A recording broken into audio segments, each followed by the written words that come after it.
I'm going to talk about tonight, obviously, about something that's been on everybody's mind, especially whoever's been listening and following current events, America, Israel, And of course, people are walking around bewildered because what we're watching isn't a normal types of happenings, events. What is going on in America is completely abnormal. In fact, in that way, it's really historical. And the same thing in Israel. It's historical. It never happened before. And in America, as I will point out, these things never happened before. So people are wondering, like, what does all this mean? It can't be that all of a sudden, coincidentally, these two things which are beyond the norm are happening simultaneously in Israel and America. Wow, that would be some incredible coincidence. So obviously it can't mean that. Something is going on and everybody's dying to know what it is. Well, so therefore tonight, what I'd like to do is give you the update. But the update is different than what you read in the papers and so on, In fact, the update hopefully will even include the killing of this guy Abu Bakr. Was that an accident in the sense that it happened just now? Or is that indicative of something about to happen, and so on? So I really want to cover, a lot of ideas, but the main thing I want to give you is a background, or rather a framework. How do we understand this? This is the critical piece. And based on that framework, then you can begin to see how everything unfolds, you see. So what I want to talk about tonight is basically what is happening, one, why is this happening, two, and where is all this going to lead to ultimately? That's what I want to talk about tonight.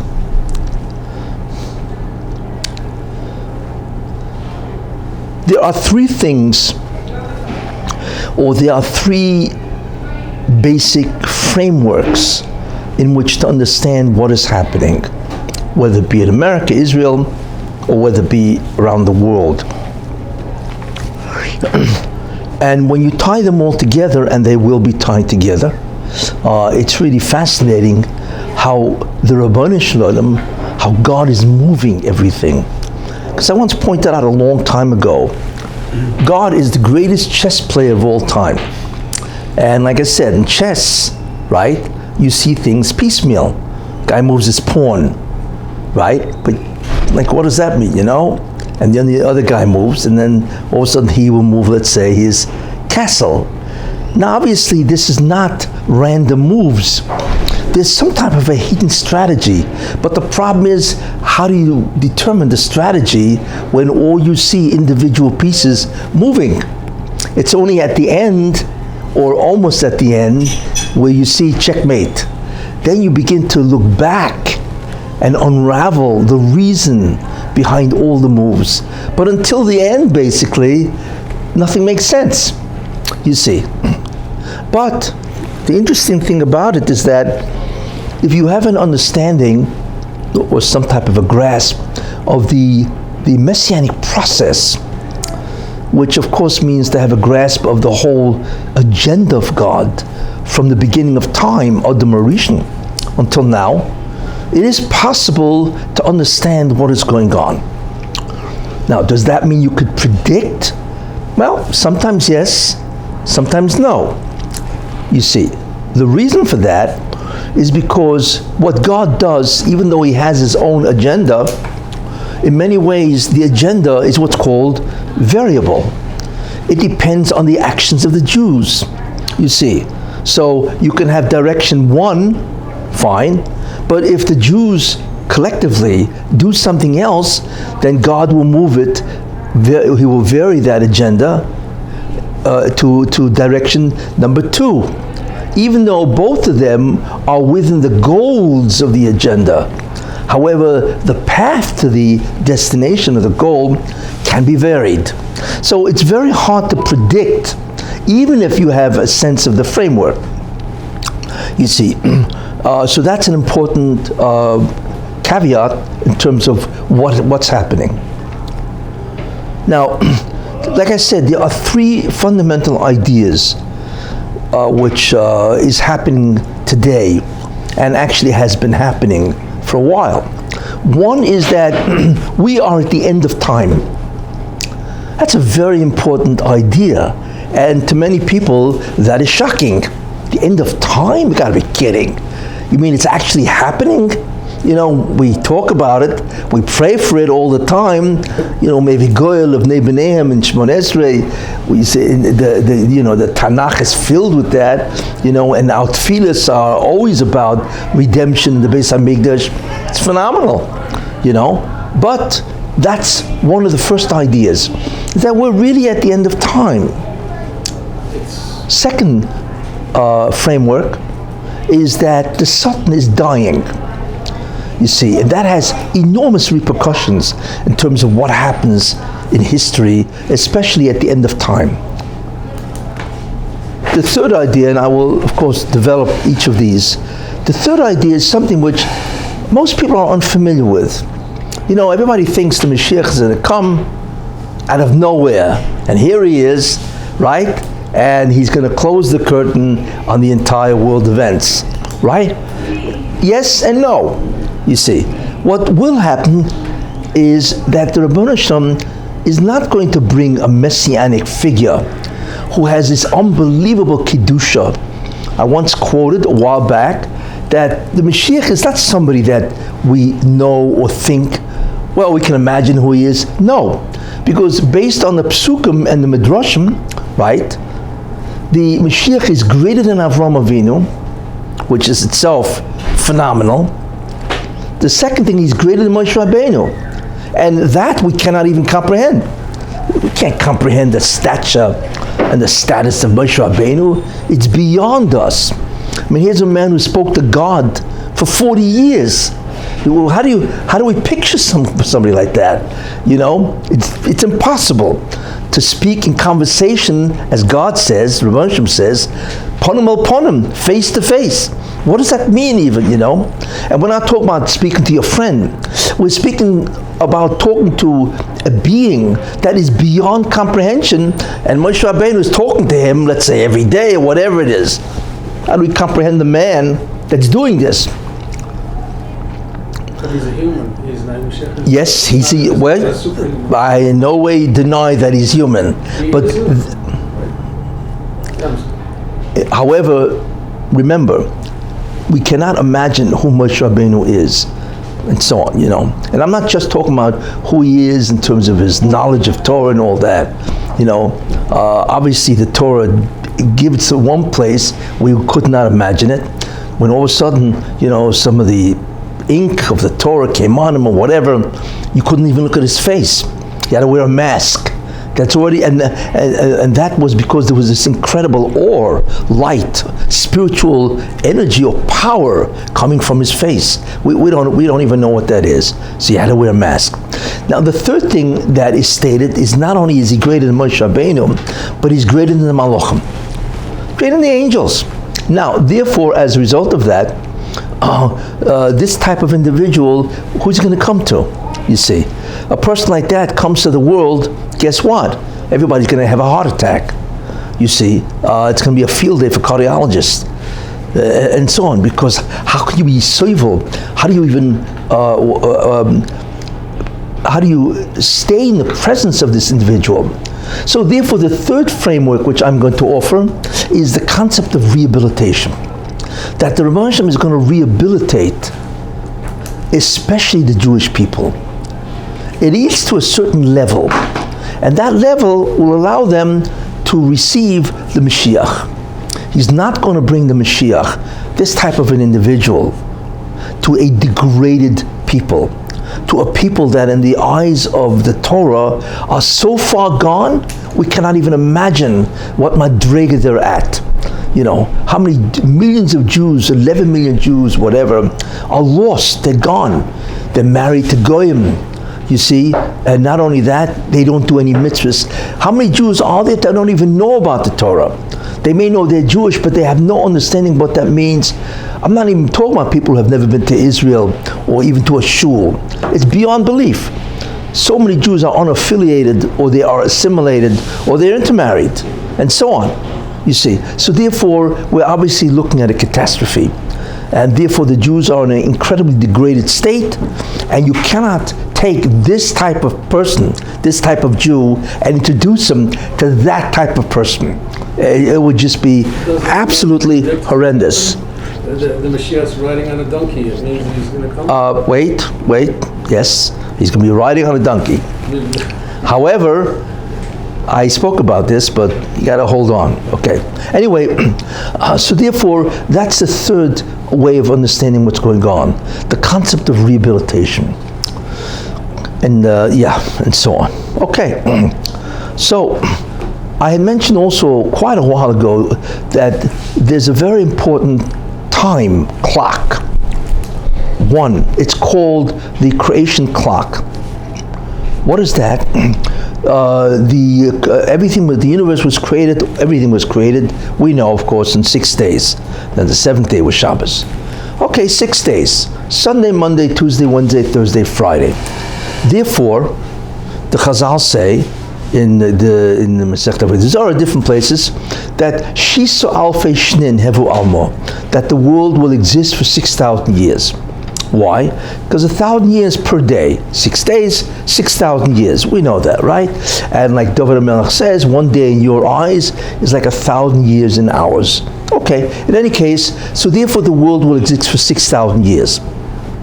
Okay, now, so therefore you have these days, and you have the existence of the world for 6 days, or the creation of the world, and therefore will exist for 6,000 years. Fine. Now, 6,000 years, obviously, the year 5,000, right, would correspond to Thursday night, right? 5,000 years, 5 days, so therefore Thursday night, which is obviously the beginning of Friday, would be the year 5,000. Now, the English date of that, because obviously that's how we reckon, right? The English date to that is 1240. 1240, that was the year 5,000, which is Thursday night on the creation clock. So you got 3 time periods. You got the creation clock, right, is number 1, 5 days. You have the Hebrew calendar, which is 5,000, which is the year 5,000. Then you have the English year corresponding to that, which is the year 1240. Very good. Okay. Now, what is interesting is this. It says in the Navi, Li'es Erev Yihyeh Or. At the time of evening, there will be light. Very important pasuk. Now, the light means what? It clearly refers to the light of the Mashiach. In other words, God begins to return messianically, so to speak, right? Li'es Erev, at the time of evening. Now, obviously, what that means, of course, is on the 6th day of the creation clock, right? Erev begins after 12 o'clock p.m. Noon on that day, right, on the Friday noon of the creation clock is beginning of Erev, beginning of evening, because it says Erev is Beinu Abayim, right, which means that after 12 noon, afternoon begins, which is the beginning in many ways, of course, of Erev. And it says Le'es Erev Yihyeh Or. Now, what's also important to know is that even though 12 o'clock is Erev, however, Erev really doesn't begin until 12:30. Why? Because when the sun is overhead, exactly what's called on the meridian, right, it doesn't cast a shadow because it's exactly overhead. The shadow, which indicates that is now rises in the east and sets in the west, it is now going toward the west, right, at 12:30, as you can notice it, because the shadow on the stick begins to be seen. So therefore, Erev, as far as we're concerned, and by the way, that's when you can daven mincha, it's 12:30. Not 12, it's 12:30, and that's also when you can bring the korban tamid, beinu arbayim. That's when you can bring it. So you gotta wait till 12:30. Fine. So we have 12:30 on the creation clock, right? 12:30. the English year of 1230 would be 5,000, right? Because it's all 5 days. 5,750. 5,750 is the equivalent of Sheish V'Chetzi, which means 1230. That's not too many years ago, is it? Right? So that is Chatzois, what's called Sheish V'Chetzi, 6.5, which is 1230. That's the years 5,750. The English year is 1989, 1990, because the Jewish year always starts before the English year and so on. But let's assume it's 1990. Fine, but it's really obviously 1989. Therefore, we can begin to see that after Chatzois, things are going to heat up. That's exactly what happened, right? On November 9th, 1989, things began to happen. The Berlin Wall collapsed, mamash, right? In that year of 1989. The whole communism began to collapse. Right after that, communism collapsed, right? That also was the beginning of the Intifada. There are many things that happened at that time, which obviously is very significant. We, however, are now in what year? We are almost in the year 2020, right? Which is actually 30 years after. So we would imagine, so therefore, if 1750, right? If that was 1230, right? So 30 years later, we are approximately 1245, approximately. That's after 1230. So therefore, we are certainly in the Erev. We are now in what's called evening or afternoon, whatever, and therefore the Eis Erev Yeh Or, that's when the Mashiach comes, or that's when the Or begins, you see? So we actually, after 1990, right? We are now, of course, in the English year 2020. So on the creation clock, that's approximately 1245. We are certainly in the Erev. So automatically you could begin to think that things are going to heat up. Things are getting closer just by that creation clock, the Hebrew year, right? Which is 5,780, right? And the English year, which is 2020. We're almost there, we're only two times away. So therefore, based on that creation clock, we are approaching the Messianic era. Just on that itself. We are beginning, it's what's called, the Rebbe Hashem is beginning to wind down, you see. Therefore, these three ideas will happen. One is that we are approaching the end of time. Now, what does that mean, the end of time? It means that the tikkun process is almost complete. That's what it means, right? Now, how is the tikkun done? And I've used these expressions, the rectification process many times, right? The tikkun process, which means to bring God back into the universe, that happens in one of three ways. Mitzvahs, if the Jewish people do mitzvahs, commandments. Tshuva, if they repent. Or, right, Yisurin, or suffering. You see. Now the Jewish people have been in Golus for how many years? 2,000 years, right? So with mitzvahs and tshuva and Yisurin, which is the commandments, right, and repentance and suffering, and the main way the Jews suffer, of course, is the exile, right? Therefore, with all those three devices to do the tikkun, we are at the end of the tikkun process. There's no question about that. Okay, so therefore, the end of time means that the tikkun is almost complete. That's a very important idea, because once the tikkun is complete, it's over. There's no point in continuing with this world, you see? And so as time goes on, of course, the process gets closer and closer to the end. Now, what is the end? The end is a messianic arrival. You see, the Mashiach arrives after the tikkun is complete. In other words, when the Jews will have done the entire tikkun, then the era of post-tikkun happens. And the one who introduces the post-tikkun process is the Mashiach. Specifically, Mashiach ben Yosef, and after him, Mashiach ben David. So there are two Mashiachs, which I've mentioned many times, and that basically is what we are facing. The era of the Mashiach ben Yosef and the era of Mashiach ben David. Because of the Tikkun process is almost complete. Now what's important, now because of this, what do you want to ask? The Orthodox world, a lot of them are... The what? A major part, like you mentioned just a few minutes ago, most of the Jews are not observing mitzvahs. And yes. Even in the Orthodox world, a lot of them are supporting Toeva and other things. Whatever, so what's your point? It's going the other direction. I don't see where the tikkun is. I can give you an answer to that. And that's my comment. But I don't want to get into the long, right?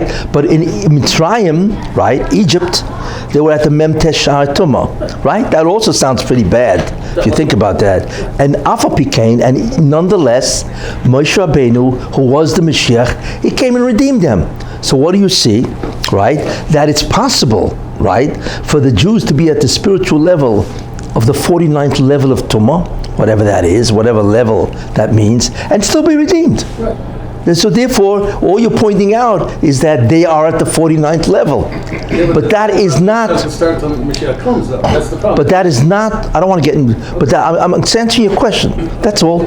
So the level of the Jews does not necessarily mean that the Mashiach will not come because they're at that level. Okay. That's all. Okay. And it's proof.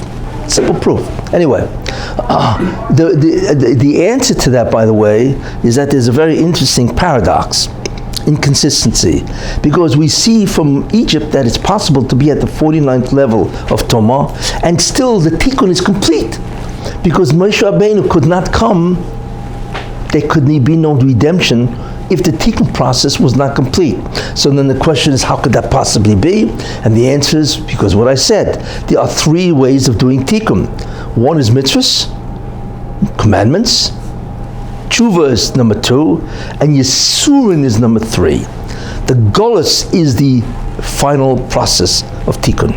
That's why it's possible that even though the Jews are in the 49th level of Tumah, it's possible to be redeemed, because they will have done the Tikkun, how? The rectification, how? Because of the Yisurim. We have been in exile for 2,000 years, and guess what? That is the equivalent, right, to the Yisurim. That's exactly what it was. Except in Egypt, it wasn't exile, but actually, in a certain sense, it was. But basically, right, it was a suffering at the hands of the Egyptians, right? So that was the Yisurim that the Jews experienced in Egypt. We experienced that Yisurim, how? Through 2,000 years of exile. And an exile is something that most nations have never had before. We're not just talking here about wandering from nation to nation. We are talking about brutal slaughter, right? Brutal slaughter. But it be at the hands of the Crusades, the pogroms, the Holocaust, right? The expulsions, and so on. Brutal, and so on. So that's obviously the suffering that the Jews have received. So therefore, whatever. Anyway, so even though they're at that level, they, on the contrary, they could be redeemed and so on. In any case, so therefore, as I mentioned, the Satan is dying because the Tikkun is almost complete. And what that means, by the way, is that the Satan's energy that he could take, the Satan is able to derive a certain amount of spiritual energy, okay, because of the sins of the Jews. The problem is that as the Jews suffer more and more, and for a great length of time, he is forced to give back all the amount of what's called sparks of holiness back to the Jewish people, or back to the side of holiness. And therefore, as he gives it back, he grows weaker, you see. Now the problem is, obviously for him, is that he's about to expire, because he has given back 98, maybe 99% of all his Kedusha. So he is on his, I don't know if it's the proper example, but he is sort of like walking around on crutches, you see, and it's not something that he enjoys, you see. So what he is doing, he's going to be desperate to maintain his health. And his health, we know, is he needs to get back that type of sparks in order for him to survive. That's a very important concept because it explains why a great deal of things are happening, is that he is dying. Now the third concept is the concept of rehabilitation, which is a very important idea before the Mashiach comes. Say it's AA. Who? Golos is in AA rehab. And Muna and Achdus. AA, okay. Yeah, okay. You mean the 12 steps, huh? Anyway, yeah. But anyway, so that's a very important consideration, and so on, which we'll see what's happening with that. Anyway, okay. Now, also, well, I'll speak about that, but any case, so that's something to think about. Those are the three things that are happening all simultaneously, although rehab is really the last thing that happens. You see, when the tikkun is slowly ending, and the sultan is dying, and then the rehab will begin.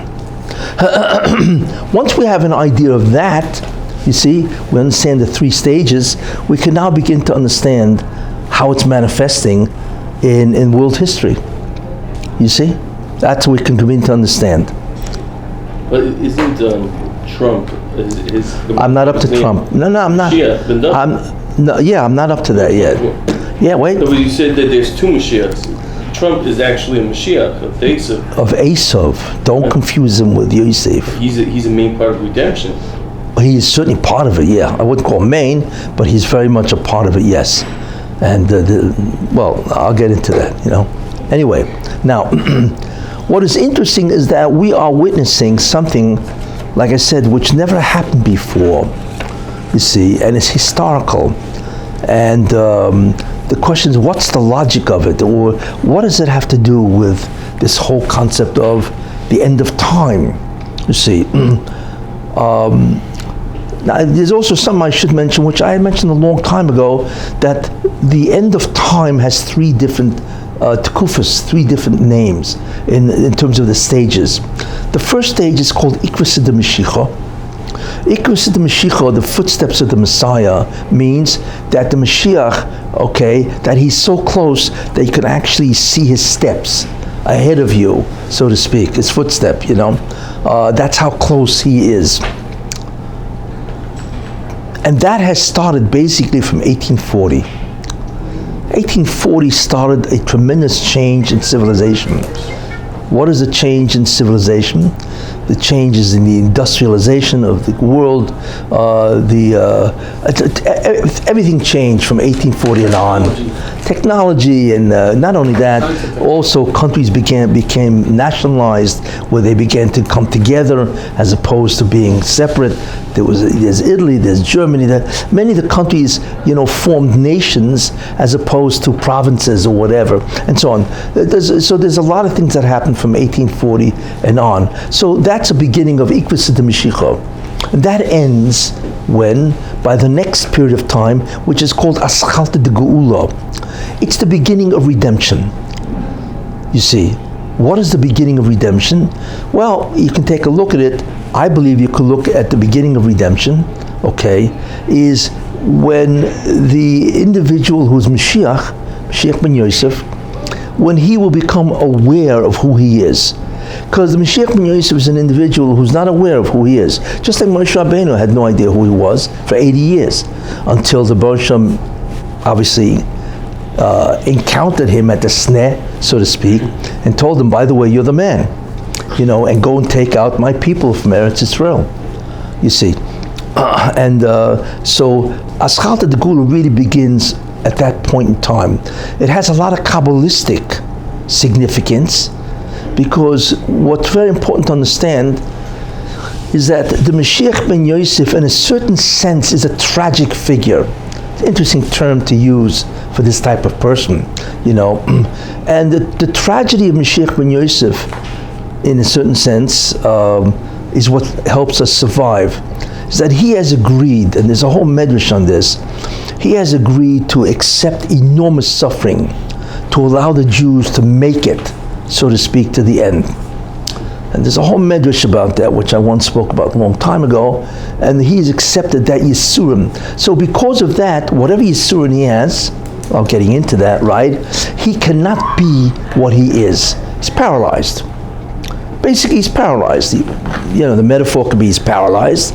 He's in prison. However you want to look at it, this individual is stuck. He can't move beyond a certain amount of progress.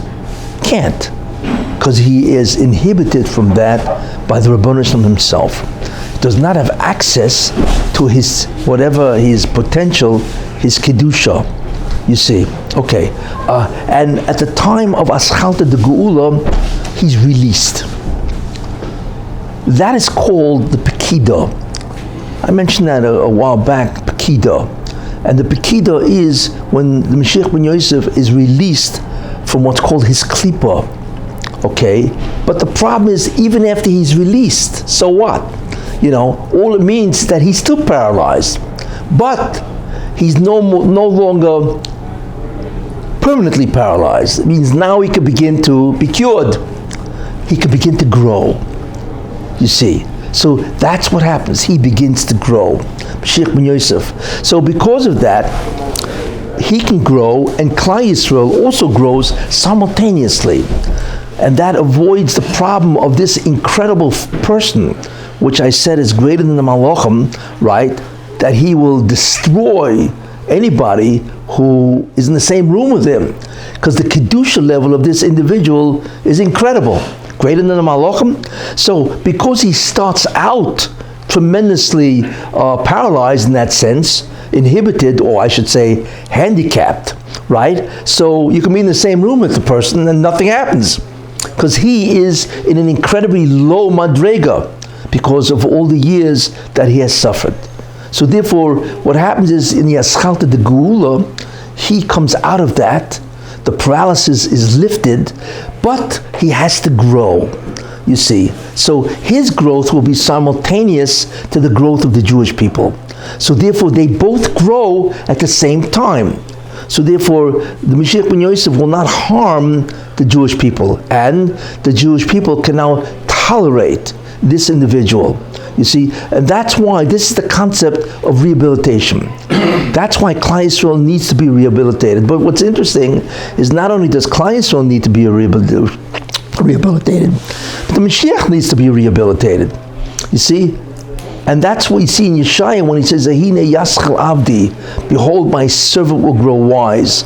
And then it expresses three different expressions of growth: Yorm, Venisa, Vegova, Mioid, and so on.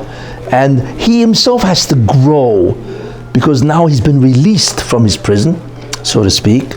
And as a result of that, he will begin to grow together with the Jewish people. That is the period called rehabilitation, you see. And that will precede the whole Messianic era when he actually can come. If you want to understand rehab, right? You take a look at Moshe Rabbeinu, right? Moshe Rabbeinu was what? He was out of Egypt, right? For 54 years. He was 80 years old when he came back to Egypt, right? Do you know what it means 80 years old? Now all the Jews were in Egypt, which means he did not see a Jew, basically, for 54 years. No minyan, right? No davening with a minyan, so to speak, right? He's gone for 54 years. You see, we don't even understand what that means. Yeah, he was doing other things, whatever, in Ethiopia and so on, whatever, But he certainly was not in Egypt. So as a result of that, what was he? Can you imagine seeing Moshe Rabbeinu before he was 80? You see? So what happened, obviously, is that he had to be rehabilitated. So that's what happened at the Sneh, where he was released. That's the Pekida. Because that's what the Rebbe says to Moshe Rabbeinu. Pokoi pokadati, I have surely remembered you. That's called the Pekida. Means I'm releasing you from your paralysis. You see? And now you will grow. You see? And slowly he began to grow. You see? Now, what about the Jewish people? They also had to be rehabilitated. How do you take people that were slaves in Egypt and were at the Memtesh Shai Tumah, right? How do you take these people, such a low madrega, and also bring them to Har Sinai? where they hear the Rabbanu Shalom, his voice. Of course they all died, you see. So where was their rehabilitation? And the answer is, right, their rehabilitation started, right, on the first day of the Makkahs. Because with each Makkah, it's not just a blow to the Egyptians, right? There was a gilui of awe. You see, there was a revelation of enormous spirituality which you do not know that was associated with the Makkah, let's say, of Dam. And it preceded. Each Makkah was a blow to the Egyptians, but a revelation of some sort to the Jews. You see? And we see that because if you remember, by Choshech, that was real darkness, the real darkness that the Egyptians suffered, right? But it says, right, there was light. And it's not just light, obviously, which it was, but there was something that they realized, you see, a spiritual enlightenment that they had at the Makkah of Choshech. And of course, it increased. And by the time they got to Kriyas Yamsuf, it was unbelievable. You see, that it says even a maidservant, Avriya, right, or whatever, right, she saw more than Yecheskel Hanovi saw at the Ma'aseh Merkava. Now, that vision of the divine chariot of Ezekiel, of Yecheskel, is something we have no idea what it was. That's the big basis of Kabbalah, right? So the handmaiden saw more than the prophet called Yecheskel. That's how much awe there was released. Unbelievable. And that was only the 7th day after they left Egypt. Now, we have no idea what those 49 days consisted of. We don't know. But one thing we know clear is that when they stood at Har Sinai, they were not normal. Because the Gemara says, Nifsika Zoyama Shel Nochosh, that the original Zoyama, the pollution of the Satan that came in after the sin of Adam, right, ceased to exert its influence or power over the Jew. That means they're not normal. They're not like we have Zoyama, in spades, as they say, right? They had no Zoyama. That means they were like Adam Rishon before the sin. What does that mean? We have no idea what that is. That's beyond comprehension, right? How'd they get that way? And the answer is the 49 days. You see? So how would you characterize those 49 days? And the answer is rehab. That was their rehab. You see, they also needed a rehab. You can't go from what's called Egypt at the Memtesh Shari Tumah and walk over to Har Sinai and all of a sudden there's God talking to you. And of course, even with all the rehab, they all died with the rehab. So when we know the Medrash, the Torah said, what are you going to give me, to a dead people? So what the Baruch did is he resurrected them, every one of them. So they all experienced Chesed Mesim then and there. You see, so that was their rehab. People fail to understand you need a rehab. You cannot go from the lowest pit, what's called the Bor HaMikdah, the lowest pit, the Igru Rama, to the highest roof, right? And so on, But even then, they were not really ready totally to accept the Rabbanu Shalom in that sense. They all were still too great, so they died, even with the rehab, But in any case, the main idea is that rehab is a serious third stage. You can't do without it. And therefore it says, behold, right, in the Pasuk, I will redeem you, right? Achris, the last redemption, will be like the first, correct? So what that means is that just like in the first redemption, right, the Jews had a rehab. They went from Memtesh Shari Tumah, the 49 levels of defilement, right? And they went to unbelievable Kedusha. So it will happen now also. You see, that's how we know. Not only does logic dictate that, but that's exactly what happened in Egypt, the rehab. You see, so that's an important idea, the third stage, of which we have yet to encounter really. Although you begin to see, as you will understand, the beginnings of the rehab, which is very interesting. Okay, and that also will explain some of the events of what's happening. Okay, so this is a very important, what's called preparation. These three ideas are critical, you see. Now let's take a look. Okay? I know you've been anxiously waiting, Go ahead. The concept of Untitled Geula. Untitled Geula, yes. But it's hardly mentioned in the Gemara. Is who? It is hardly mentioned. Hardly, yes. As far as I know. And I do not agree with, let's say, the religious Zionists that say establishment of the state of Israel is no, that's not Untitled Geula. Whatever it's referring to a Geula, though, it's got to be some freeing release from oppression of the non-Jews. Are you asking me? I don't want a commentary. Okay. Are you asking me a question? Yeah. What's the question? The reference to Geula must be some freeing the Jews from oppression of the non-Jews. Well, wait. So therefore, what I've said is that there's an ikvus de Mashiach, which means that the Rebbe is now changing the world scene to allow the Mashiach to come. That starts in 1840, which is 5,600.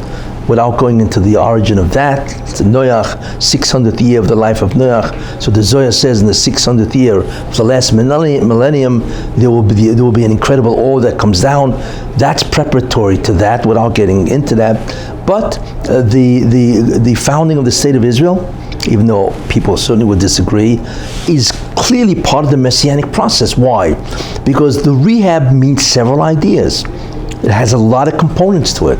One is that the Jews ultimately have to be freed from the Golus, which is basically happening now, because now the Jews can go wherever they want. They are no longer captured and enslaved by either, the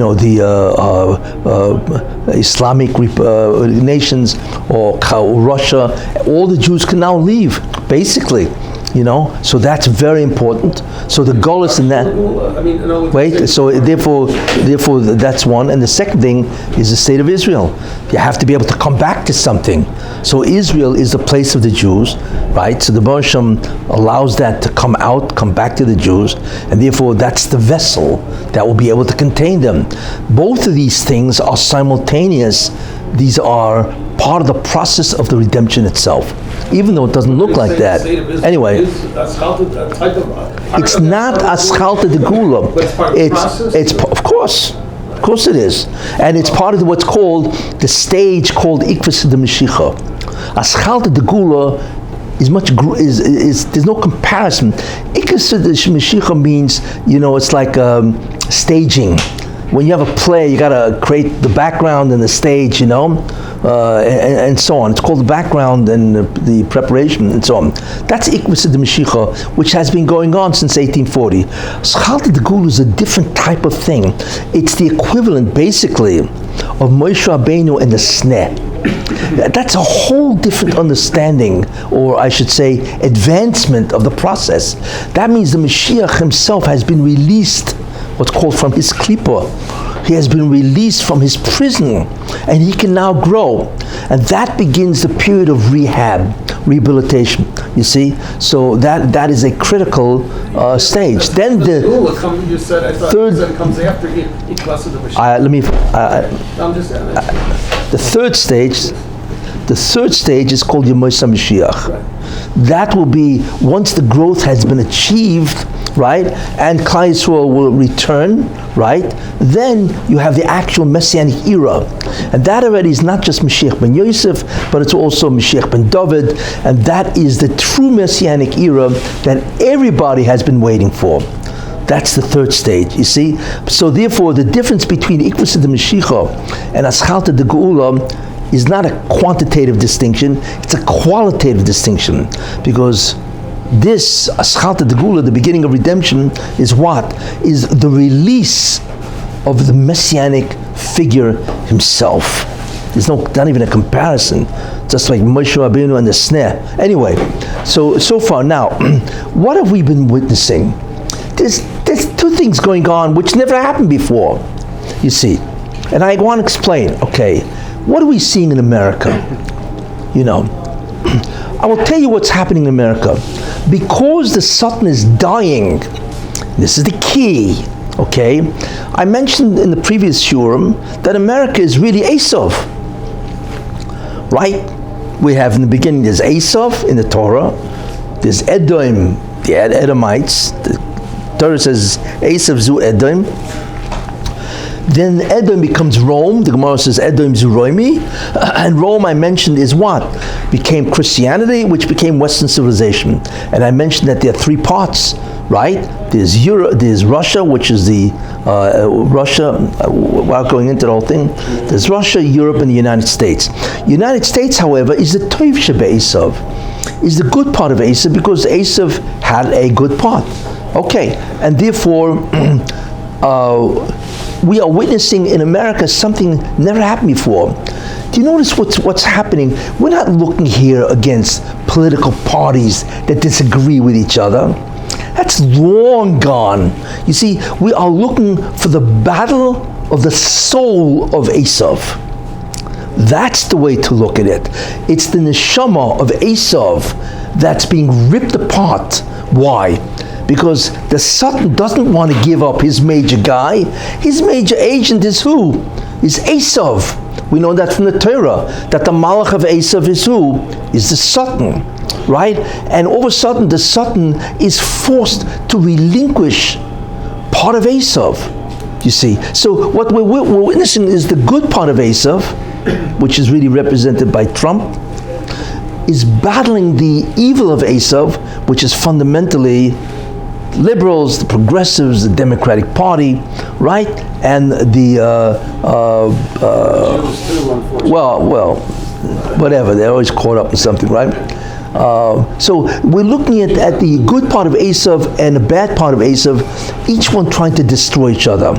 You see, where do you see this? Because it's not an ideological, well, it is an ideological battle, but it's something we've never seen before. Because the other side, the Democratic Party, isn't just, well, we want other things. No. We want socialism. You see, what do you mean? That's contrary to the values of America. America is the bastion of what?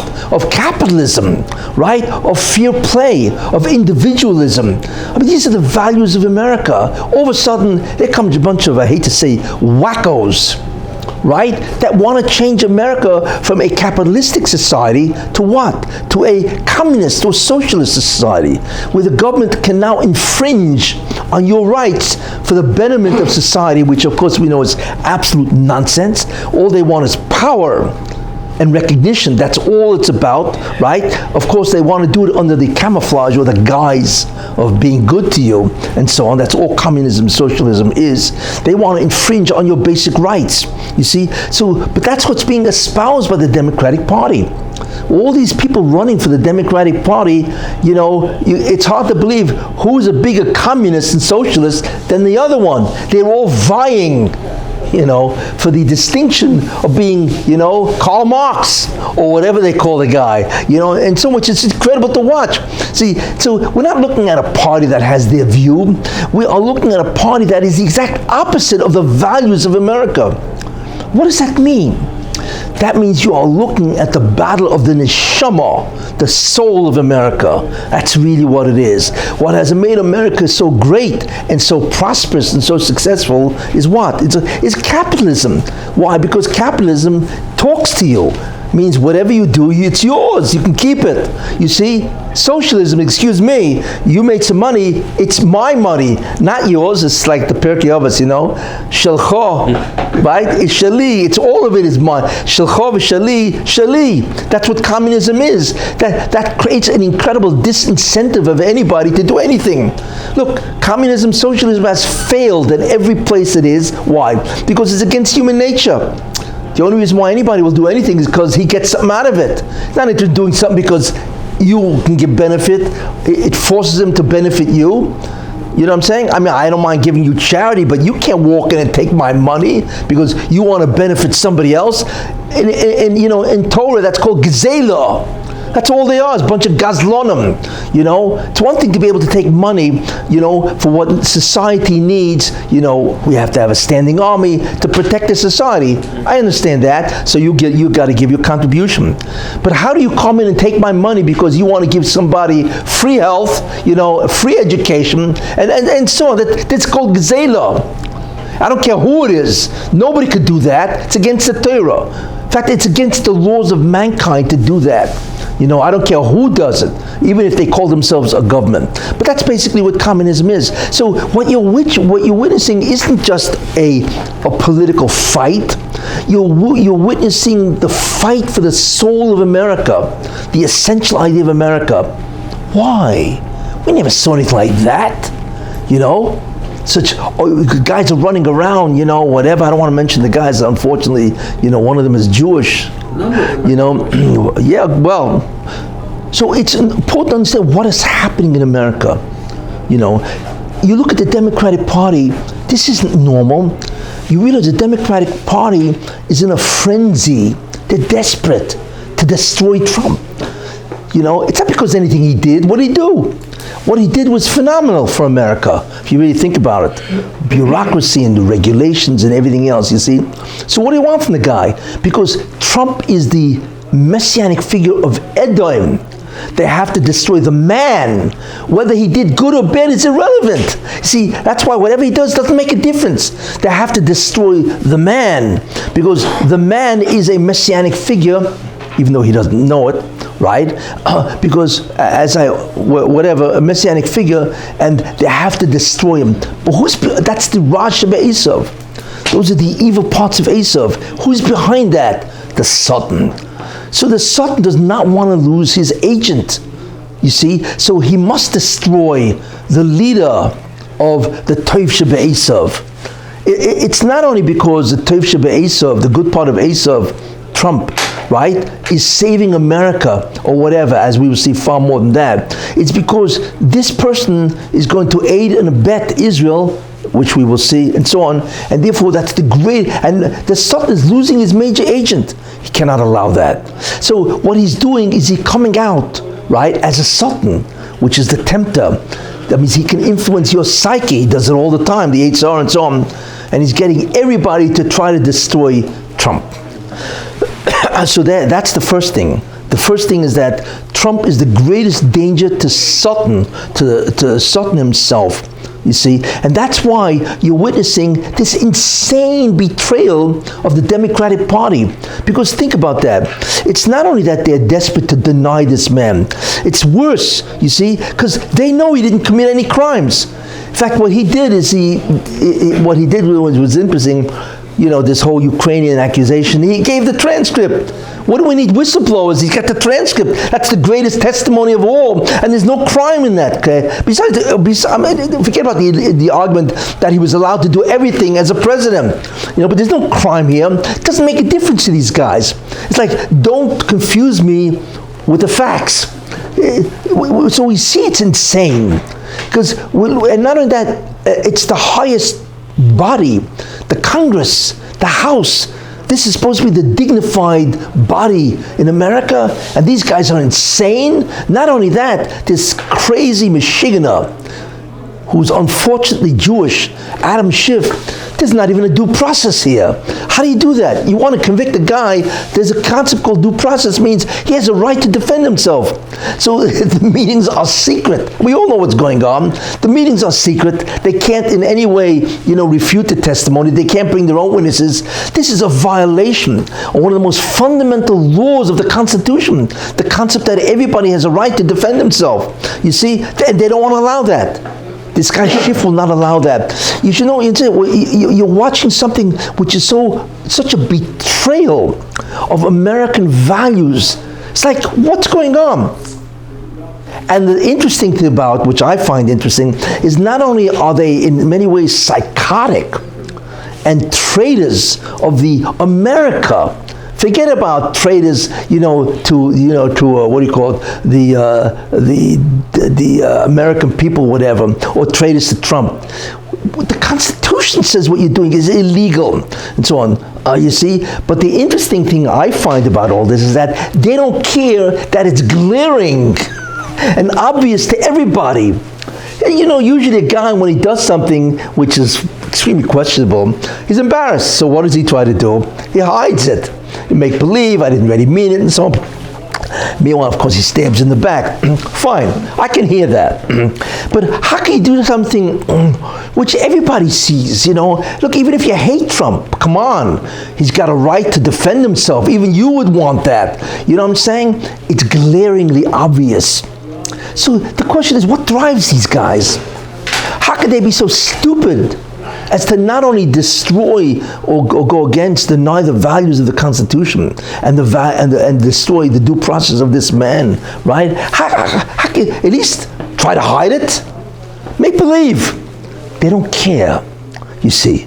So the question is, what is behind this psychosis, really? It's beyond, I tell you, if you really think about that, it's hard to believe that grown men who call themselves congressmen can do this in such an obvious fashion. So that's the question. And the answer, one, is because they are desperate to destroy this man, because it is the beginning of a messianic era. That's number one. That's why. So it's the Satan behind this. So therefore it's completely abnormal, you see. The second thing is, I believe that the Baruch Hashem is going to destroy the Democratic Party or decimate them. You see, because the Democratic Party in many ways is responsible for an enormous amount of immorality in America. They have destroyed the morals of America. Today was Parshas Noach, right? We saw what happened when there was hashchasa, enormous corruption, right? He destroyed the world. You have any idea what kind of a accusation was against the world for God to destroy the world? I mean, that's like one of the most extreme retributions that you've ever seen. Destroy the planet and everything on it? It's beyond belief. You talk about an oynish, that's not an oynish. That is an absolute catastrophe in a court of law. Unbelievable. Why? Because God will not tolerate for long the immorality. And what keeps everybody safe is because God decided not to destroy the world again. Without that, who knows how many times the mabul would have come over and over. You see? And after a while, in order to save yourself, you'd be taking swimming lessons over and over again in order to avoid the coming calamity. Right? It's incredible. But the Democratic Party, it has destroyed the moral fabric of America. With the LGBTQ, I think that was the Rosh Davis, right? It's incredible. That's one of the reasons for the mabul. These guys don't get it. So that's the second reason why the Rosh is after the Democratic Party.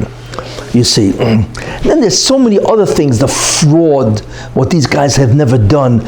Look, I'm not into this, in a way that I'm familiar with everything, all the misgivings and the deficiency of the Democratic Party. But I guarantee you, they have a lot to pay for. And since we're coming to the end, this is called payback. So I believe what the Baruch wants to do is to allow them to be so blatantly treacherous, you see, that I think that Trump is going to win by a landslide. And not only that, because even people who hate Trump realize this is not fair. Come on. Where's your crime? Where's your due diligence? What are you doing to a guy? And besides, this is not America. I mean, this is the country that I believe in, that I'm proud of. Come on. So I believe that there will be an unbelievable backlash. So that's the second concept, that with this, hopefully, they will decimate the Democratic Party. But there's something else which is also interesting, I believe. And that is that when we are talking about a messianic era, right? Jews love America. Everybody's in love with America, right? America is the promised land, is it not? They used to call it in Yiddish the Golden Medina. Remember that, the Golden Medina? Right there, it's like, wow, there's gold in the streets, right? Now, America is a great country, don't get me wrong. It really is. When you compare it to the rest of the world, right? There's not even a comparison in terms of what the goodness and the greatness of what America has done, right? Which is very true, But for the Jews don't look at a country in terms of economic prosperity, right? Or freedom, which are very important qualities, no question. To a Jew, based on the Torah, there's only one thing that counts. Will I grow spiritually or not? That's all that matters to a Jew, because that's his tafkid, to do the tikkun. And the whole concept of tikkun is only ruchnius, spirituality. You see, what does America have to offer spiritually? Nothing. Although they do allow you to become, if you want to become spiritual, no problem. You see, so what the Rebbe is doing is by allowing the holds of power to display such a treachery to the values of America. What does a person say? What am I doing? What am I, crazy? Why am I in love with America? If this is America, what am I doing here in a certain sense? You know, we thought America's, it's it, right? It's the be-all, have-all, do-all, or whatever, right? What are you talking about? Look at the government of America, the unbelievable treachery of a government. And not only that, why do you think there's an anti-Semitism rising in America? You think it's an accident? Of course not. Because the anti-Semitism is actually growing in America, and most Jews are concerned, you know, it's happening. So what is that to show? Because the Rebbe is saying, again, to destroy the promised land, if you want to call it, right? You think you're going to escape anti-Semitism in America?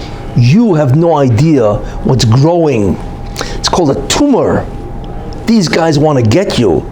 And not only that, what's incredible is that the Congress, the House, right, is being led by this squad, you see, by people who are openly anti-Semitic, and everybody else is submitting to them.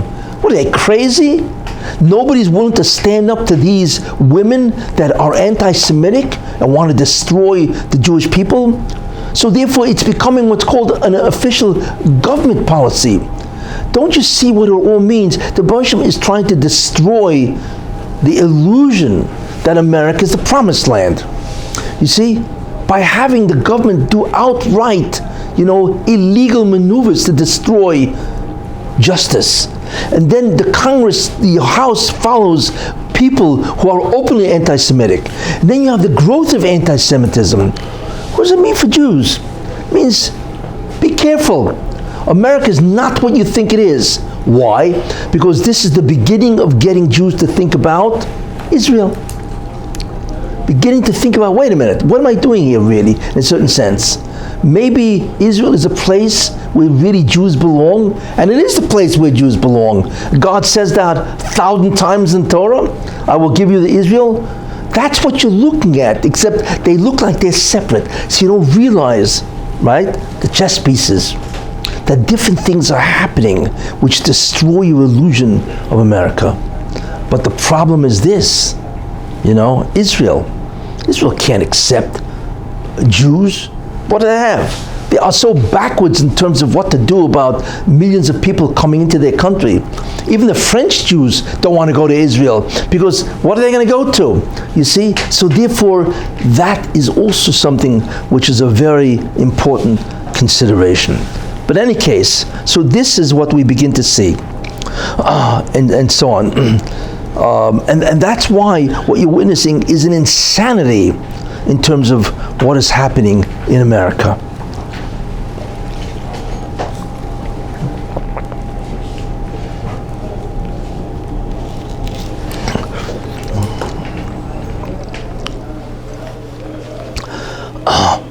So that, in a certain sense, gives you somewhat of an understanding of what is happening. Because it's not just Trump, the anti-Semitism, the fact that the Congress is now becoming anti-Semitic.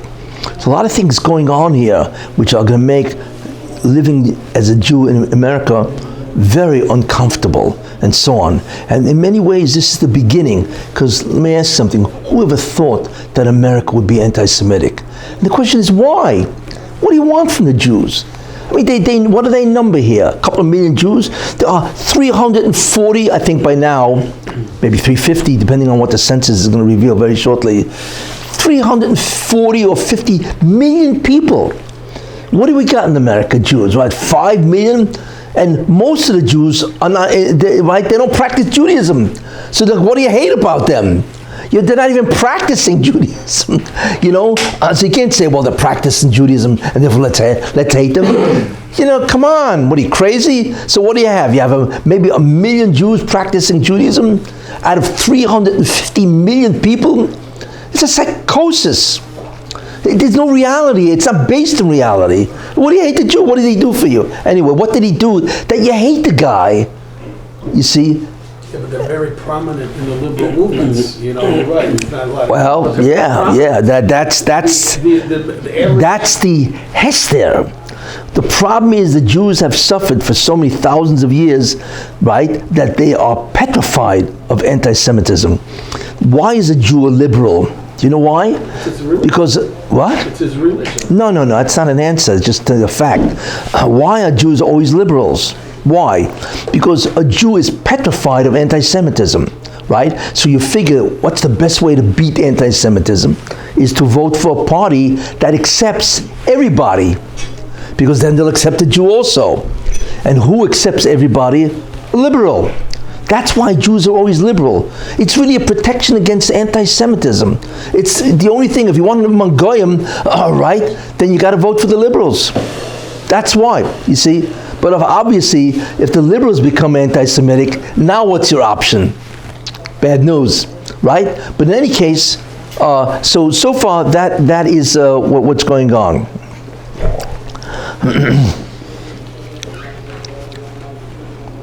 Now we know that Trump is a very dangerous figure in that sense, because like I once told you, Esav is an Ov. He's a patriarch, you see, but he decided to become or to drop Judaism and so on, right? But he's still an Ov. So the way Esav now helps Yaakov is he punishes Yaakov, right, if Yaakov sins. So in that sense, he allows him, he's the major agent for the third tikkun device, which is suffering. But in the end of time, I mentioned this a long time ago, many times, Esav comes back to his original task, which is to support Yaakov to do the tikkun. As I once mentioned in the Medrash, in the beginning he was Ya'avoid, V'Rav Ya'avoid Tzo'ir, and the older will serve the younger. Then he became Rav Ya'avoid Tzo'ir, he will persecute the younger, and now he's returning to Ya'avoid. So Trump, we see it, which is incredible. Trump is the greatest friend Israel has ever had, which is really unbelievable. That's what he's doing. Why? Because he is the Toiv Shebe'esav. He's a messianic figure, and his job is 4 things. 1 is to assist the Jewish people to get Israel back. Even though people hate that. What does Israel back mean? Jerusalem is the capital. Unheard of, right? Embassy moves to Jerusalem. The Golan now begins to become Jerusalem. And not only that, they're already saying they want the Jordan Valley as part of Israel. Slowly, do you notice what's happening? That Israel is coming back to the Jews. The territory of Israel is coming back to the Jews. And there's nobody that could stop it. That's his job. The second job of Trump is to protect the Jewish people from the UN, from Europe, right? From all the anti-Semites, people that hate Israel. I mean, imagine Trump came out when, I think it was Omar said, not Omar, but when the Democratic is becoming anti-Semitic, so Trump said, how can you even vote for the Democratic Party? You're Jewish, right? And excuse me, what do you care about Jews and so on? Because that's his job. That's his job as a messianic figure, right? That a president should say to Jews, don't vote for the Democrats, they're anti-Semitic. What are you? You've now become the shield for anti-Semitism for the Jews? Yes, because that's who he is. You see, so therefore, in a certain sense, he will become an incredible protector of the Jews. I mean, just imagine what he did to the UN, and what's her name again? Nikki Haley. It's unbelievable what she did, and so on. Now she'll be back. Don't worry about it, But it was just absolutely incredible. So that's his second job. This is all messianic. It's unheard of because he's a Toiv Shebe'esav. You see, the third job of Trump, I believe, is to raise America, to return the morality of America. That's his third job. Because the Moshe does not want America, right, to be corrupt. That's why he's always saving America. America doesn't realize that. Because America is fundamentally the Toiv Shebe'esav. right? And that's why he brought them to civil war in 1860. Why? Because they were all chayav misa. They were all obligated to die. Why? Because they kidnapped people. That's misa. You can't kidnap people with slavery, the blacks from Africa. They kidnapped them. And that's not what the Torah says. If a person wants to sell himself into slavery, right? Actually, it's not slavery, it's really called servitude. Because he owes money, fine. But you can't kidnap somebody to do that. This whole comparison is nonsense, you see? So America, really in a certain say, will chayav misa. You know, you've kidnapped millions of blacks. So what did Moshe do? It's okay. I will make sure that a lot of you will die. Bingo, civil war. So that was a kapara for the kidnapping that they did for who knows how many years. And just destroyed the whole kidnapping process. That's what the Civil War did. It stopped the kidnapping process, you see. And the Moshe is always behind America in World War II, in all the wars and so on, you know, where the Moshe wants to help America, you see. And how is Trump helping America? Because Trump is doing something that Obama didn't do, which is astounding. He has replaced 140 judges, you know, that Obama never did. Can you imagine 140 positions which were opened in the federal courts, and he's replaced them with conservative judges. And conservatives are moral, you see. That's unheard of. He's doing that silently. So not only is he replacing the judges on the Supreme Court, you see, which is very important for morality and for religious freedom and values, he's doing that on the federal courts. And nobody's watching. In fact, Trump even said, I want to thank Obama. Right? I want to thank him, you know, and he said himself, I can't even begin to understand why the guy did this, why the guy never replaced the judges. Because in the end, the morality comes from the courts. The freedom of religion, right, and the laws and so on about morality is really judicial. And he has now replaced 140 federal judges. It's unbelievable. You see, incredible. So that's his third job. Because the Moshe wants America to become moral again, you see. And that's why God is always concerned about the health, so to speak, of America. In any case, and then the fourth job of Trump is to make America great. Why? Because the greater America, it's not America that becomes great, it's the Tov Shebe'esav that becomes great. And the greater the Tov Shebe'esav becomes, the good part of Esav, the greater will be its influence over Israel. Because everybody's going to run to be a friend of Israel because America loves Israel. You see, that's why America has to become great in order for Israel to become great. And that's the deal. You want to help my Jews? God makes sure. You want to help my Jews, right? You will always rise to the top. And that's why America's rising to the top. Because they want to help Israel and allow Israel to expand and to become an incredibly great nation. And Israel is doing it. Do you know Israel is the 11th greatest industrial nation based on the UN statistic? You believe this? A nation of 9 million people is beating the GDP of Japan. You believe this? That's God-given. This is not natural. 9 million people beats the GDP of Japan, and it's the 11th greatest industrial nation. Excuse me, you know. I'm sure the what do you call it,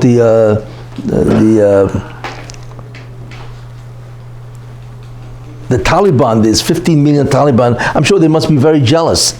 How can a nation of 9 million people rise to the level of a world nation? It's impossible. Of course, that's messianic.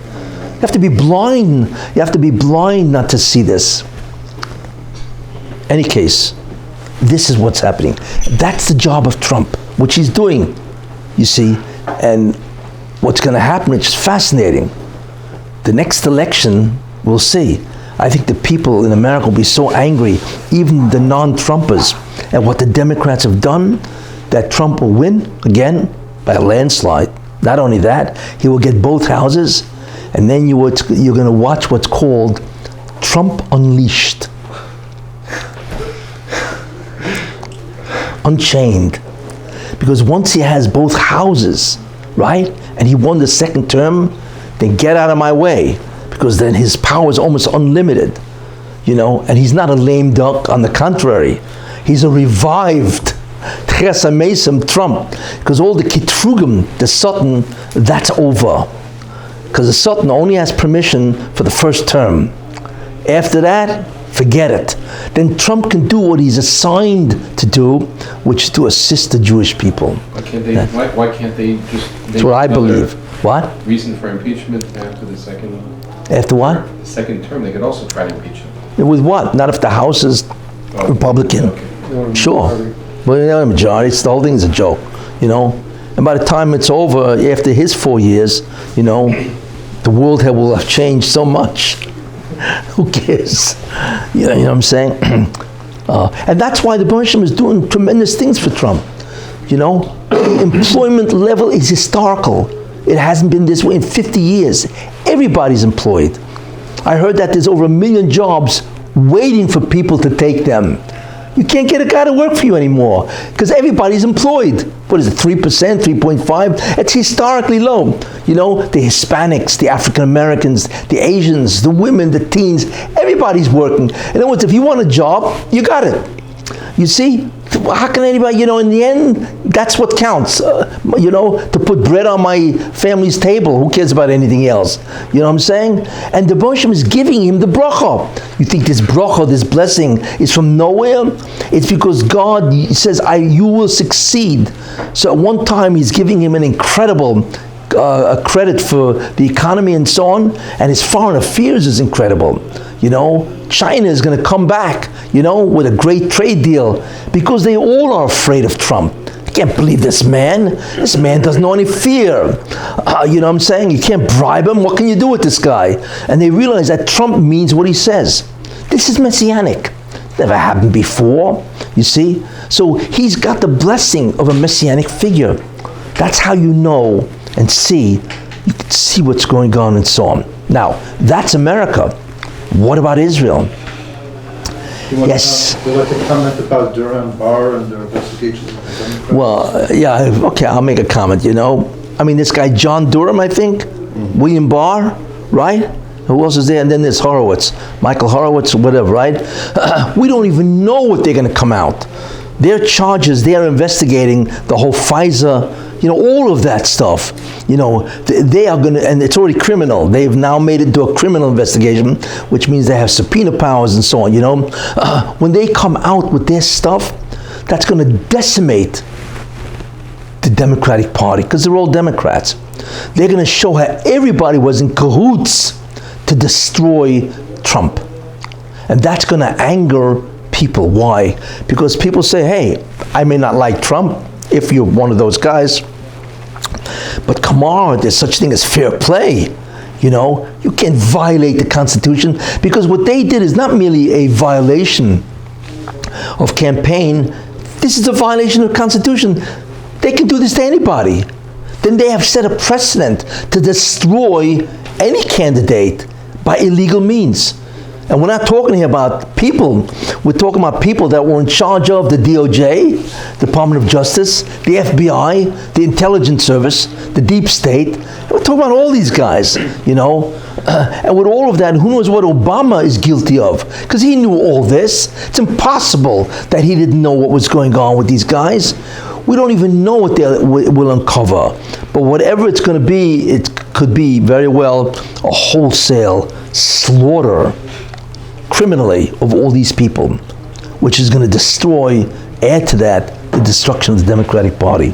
So that's up and coming, you see. In any case, now, in Israel, same idea.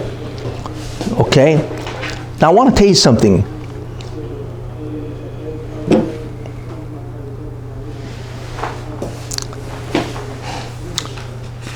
In Parshas Nosoi, which I once said, it says that there are 12 princes of the tribes, and each one brought a korban.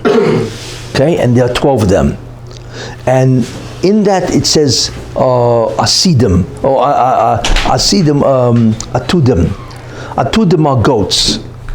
But since the Torah has no punctuation, you could read it as asidim, okay, which means future.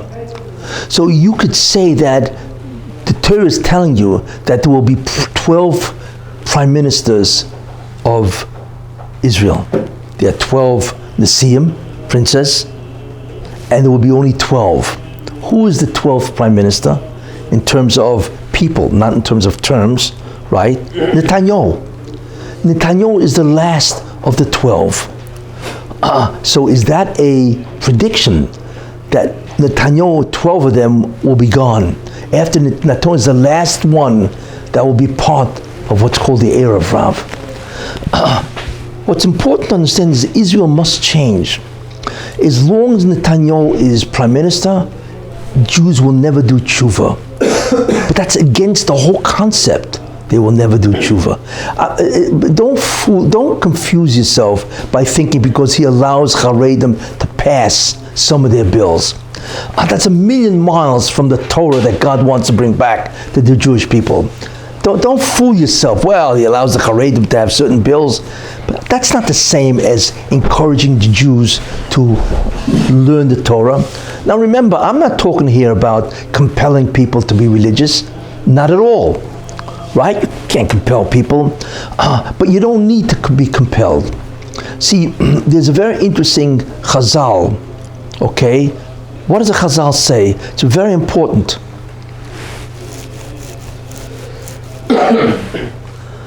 God says the following: Alavai oisi tazoivu, let them forsake me, but my Torah they should not forsake. Why? Because the more shabo, because the light in the Torah will be machzil mutav, it'll bring them back. God says that. So look, not that he wants it obviously, but what he says is, listen, you guys want to forsake me. I can understand that. Now, I shouldn't say I can understand that, but okay. But don't forsake my Torah. Why? Because the energy, the spiritual force that exists in the Torah will bring you back. Therefore, as long as you're learning Torah, you will come back to me, even if you don't want to observe my commandments. Why? Because you have to remember something, and this is one of the powers of the Torah. We know that God, Shekhinah, the Torah, and Israel, Jewish people, are one. Chadu. We know that. Therefore, if you engage in one, automatically it will awaken you towards spirituality. If you engage in learning the Torah, there is something about learning Torah, you see, if you learn it and are successful, okay, that all of a sudden will connect or move its counterpart. What's the counterpart of Torah? Is the neshama, right? Because the neshama and Torah and God is chad. That's what it means, Israel, the neshama. So if you learn the Torah, then the Torah is going to move the neshama. It's like if you move one arm, everything is going to move, right? So therefore, if you learn the Torah, it's going to move the neshama. But if the neshama moves, then what? It's going to be driven toward God. That's the sequence here, you see? So the key, right, is even if you're away from God, right, or you are away from, or the neshama is dormant, so to speak, if you get involved in learning Torah, becoming acquainted with the Torah itself, the spiritual energy in the Torah itself will change you, because it's going to tap into its counterpart, which is you, the neshama. And the neshama will be aroused and moved and stirred, right, to tap into its counterpart, which is God. That means the greatest remedy to come back is Torah. That's what Machzir Nemutav. God says this. You see, not I saying this. The Baruch Hashem testifies the power of Torah. That will take you back. You see, not because you're compelled, because it's going to move your spiritual essence. You see. And there's a famous pasuk, and this is how the rehab is going to begin. Okay? There's going to be a famous pasuk that says in Amos, Perek Ches, pasuk 11. Here's what it says, where God says, and I'm going to send a hunger in the land. It's famous. It's not a hunger for bread. It's not a hunger for water or thirst, right? But it's a hunger to seek the word of God. That's what it says. Wow, that's a prophecy. When this is going to happen? When is there a hunger in the land? You see, that's what the rehab is. You see, that's what's going to happen eventually. You see, that the Jews all of a sudden will be awakened by learning Torah.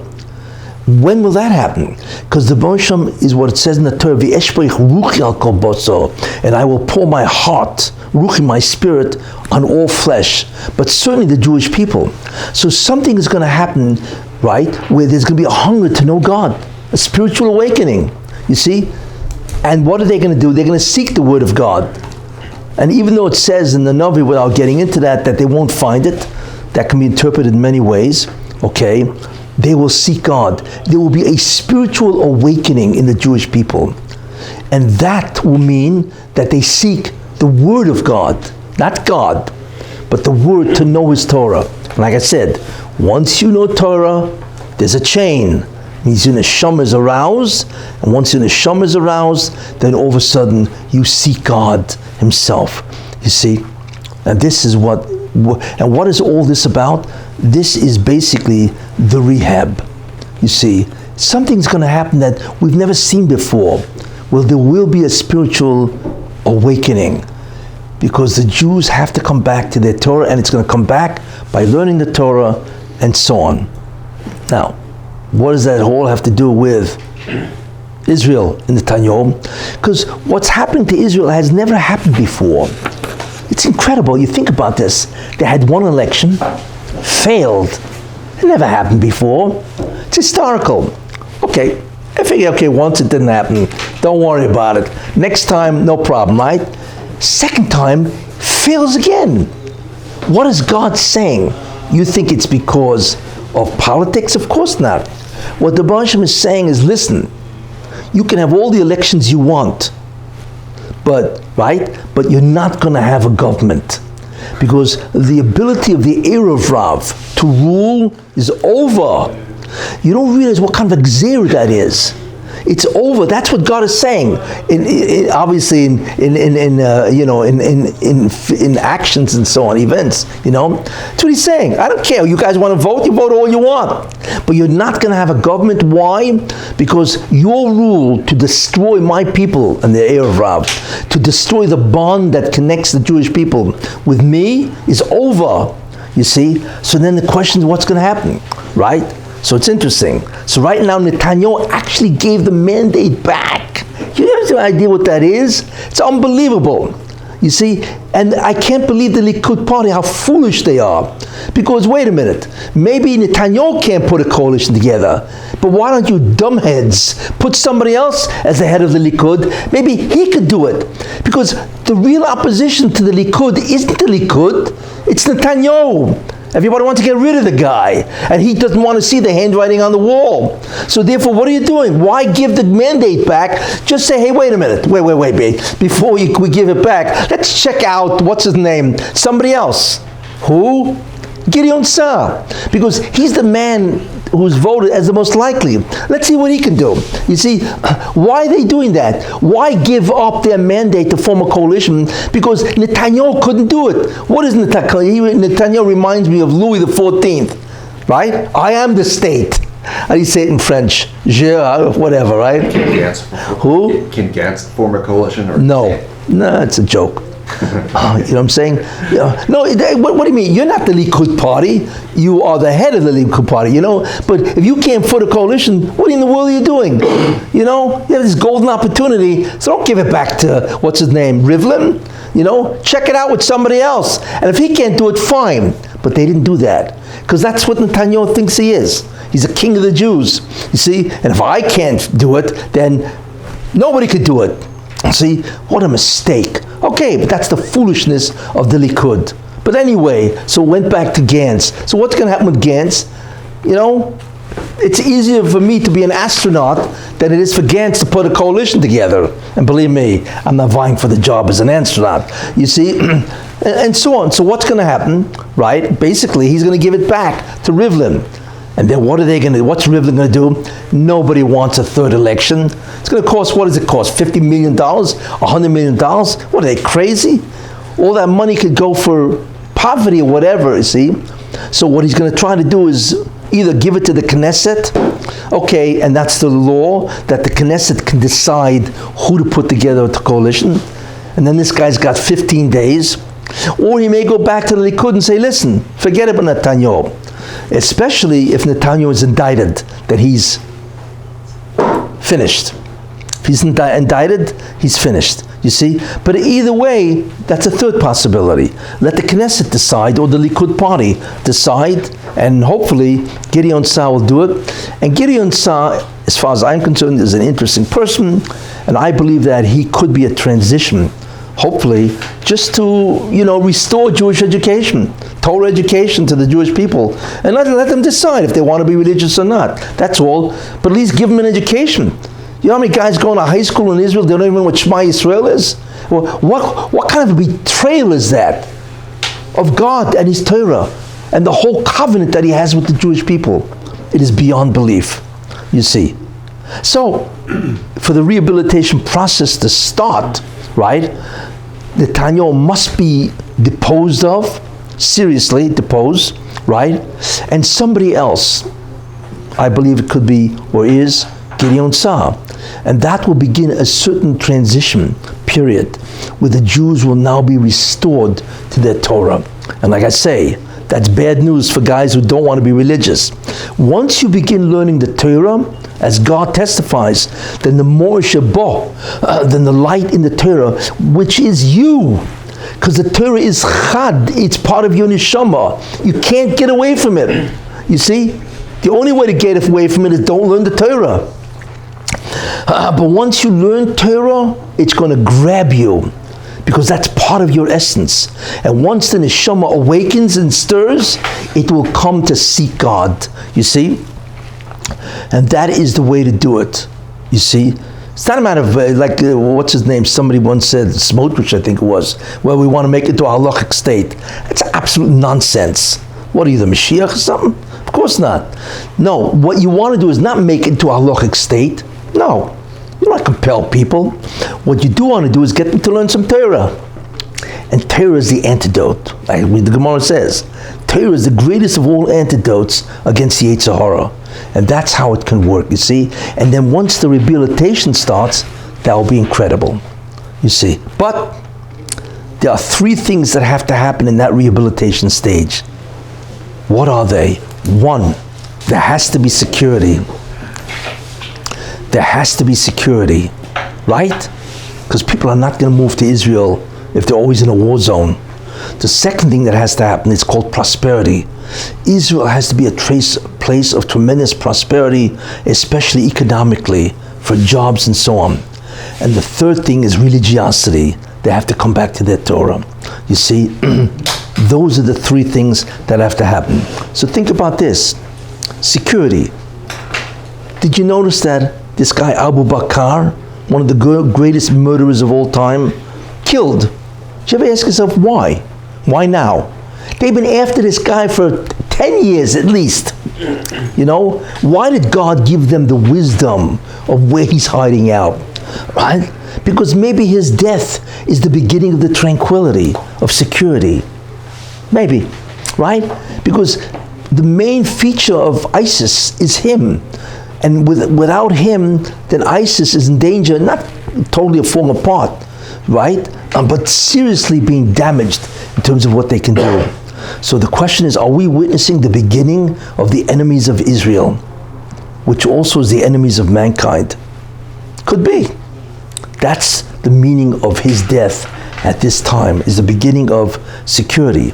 And therefore what would be interesting is who's the greatest enemy of Israel, security-wise, is Iran.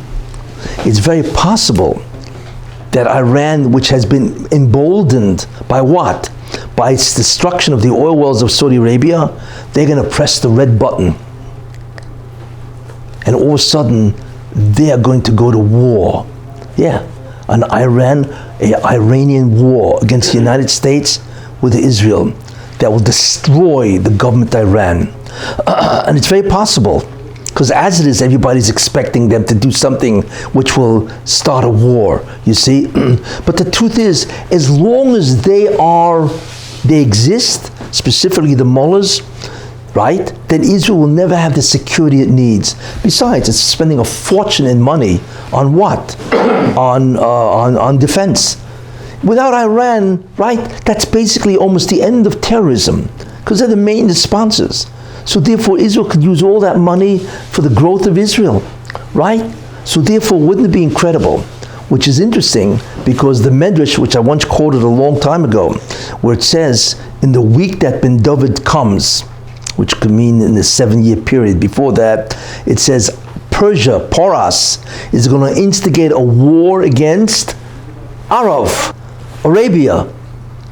That's very, and then it says Arabia is going to seek counsel with Edom. And then all of a sudden they're going to try to destroy the world, Porus, and Israel is going to say, well, what do we do? You see? And then all of a sudden there's going to be a divine voice, a baskol that says, don't worry, Jews, right? Higia zman giulaschem. The time of your redemption has arrived. It says that in the Medrash. And this Medrash was written 2,000 years ago. Isn't that interesting? What did Iran do?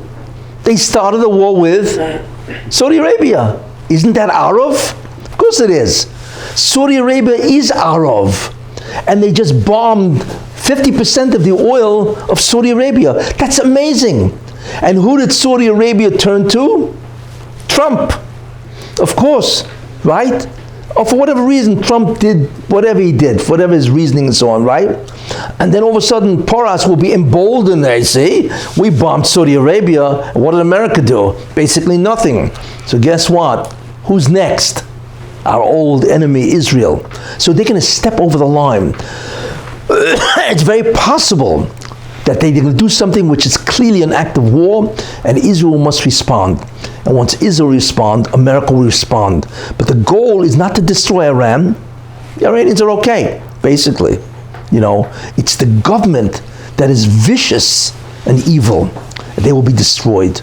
If that happens, then the security of Israel will be ensured, which means the rehabilitation process can actually begin.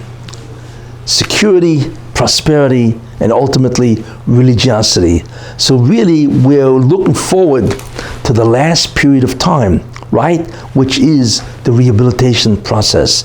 And in that process, Israel will be restored to their Torah, right? They will reach a certain level. Then the Mashiach ben Yosef will come, you see, and that'll be the end of the era of Rav. You should know one thing, because if the era of Rav falls, that is the last great impediment of the Messianic era. That's what it is. You're looking at one of the greatest obstacles to the Mashiach is the era of Rav. And if they fall, basically, then you're looking at the imminent arrival of a Mashiach, but only after a certain rehabilitation process. Wow, I've said a lot of stuff, right? But what I'm hoping is that you understand how all of this fits. Everything, you see? All of this fits. Not exactly. Can I ask a question now? Tell me what doesn't fit. Big question, big issue, one of the big issues we didn't discuss here. We didn't discuss a lot of things, No, but I want to hear what your opposition is. No, I don't want to hear another share. this isn't the essence. What? No, I don't want to hear another share. No. Just tell me what you oppose, that's all. No, it's not that I'm necessarily opposing. Oh, now you're backing off, huh? No, it's a question that we didn't discuss even. How can Israel have peace, or the Jews have peace, as long as Islam exists? Because once Iran is gone, right, then that's the end of Hezbollah. That is the end of Hamas. That is the end of... Hamas are Sunni Muslims. What? Hamas are Sunni Muslims. They get support from Iran, but they are Sunni Muslims. It doesn't make a difference. One of the major bankrollers, and that's one of the problems now, is that since Iran has no oil, because America is killing them, and you should know one thing, they have to go to war, because they're dying economically. They're down to, I forgot what it is, I think they used to sell like 1 million barrels a day, and now they're down to 200,000 barrels. I mean, that's a death sentence to Iran, and they know that. So they have to go to war in some way to bluff the world. What effect does that have on the election if Iran attacks right before the 2020 election? Could that interact, like could they track this year? I don't know if they'll do that. They may attack after. once there's a government. Look, this business with Israel is not going to wait till March. Don't worry, it's not going to wait till March, But the Muslims are building mosques all over America, and they're even threatening the Jews right in America. Because, so how's that can be, how can there be... Once terrorism is gone, okay, then that in many ways is a major reason why Islam will no longer be the enemy of so many people. Because the major sponsor of the opposition to everybody is really Iran and the terrorism zone. If that was gone, then the world would change.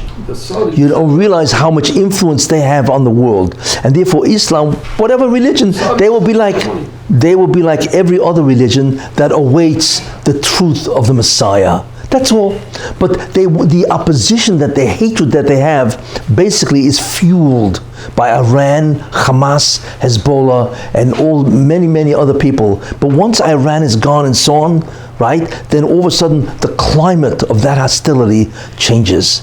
And the same thing in even with Abbas and so on, this whole business of the Trump plan and so on, nothing like that will happen. But are we seeing the fall Anyway. of Islam? I mean, are we seeing the fall of Islam? Or, no, Who?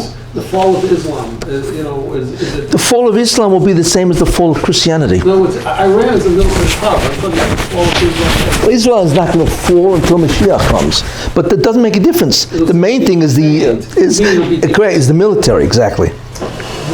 That's what's so dangerous. Yeah. It's a perfect time to answer this question because the Rabbi was in Eretz Yisrael when would the Rabbi agree with when it went viral? We heard a little bit of it over here. When Eretz Yisrael went viral around Eretz Yisrael, that the famed Zoken Makubal Rav Yitzchak Kaduri, it came out they got his manuscripts when he was a youngster. Yeah. I'm familiar with that. Yeah. That there will be, that's before right. Mashiach comes, two binyamas will be vying for power and neither one. Yeah, okay, fine. Does Rav agree with that? I first of all, I don't even know if it's true. Well, that's what I mean, it seems I don't like know. it fits perfectly. I mean, two binyamins, That's Bibi and Benny Gantz. Okay, look, I don't know if it's true, if he said that. Somebody could, there are so many statements. He has a son. Whatever. I want to tell you something. There have been so many statements where people were saying, well, this is going to happen, that happened, and nothing ever happens. So I don't really buy it. I just go on about what I see, and that's it, But anyway, this is what I see. And I believe that the Sultan only has permission to do this in the first term, And that's why you're seeing this simultaneous shakeup of America and Israel at the same time. Because I think the Rabbi Shem, can I use the word sick and tired of the world, and he wants to begin the rehabilitation process. More than we want it, he wants it also.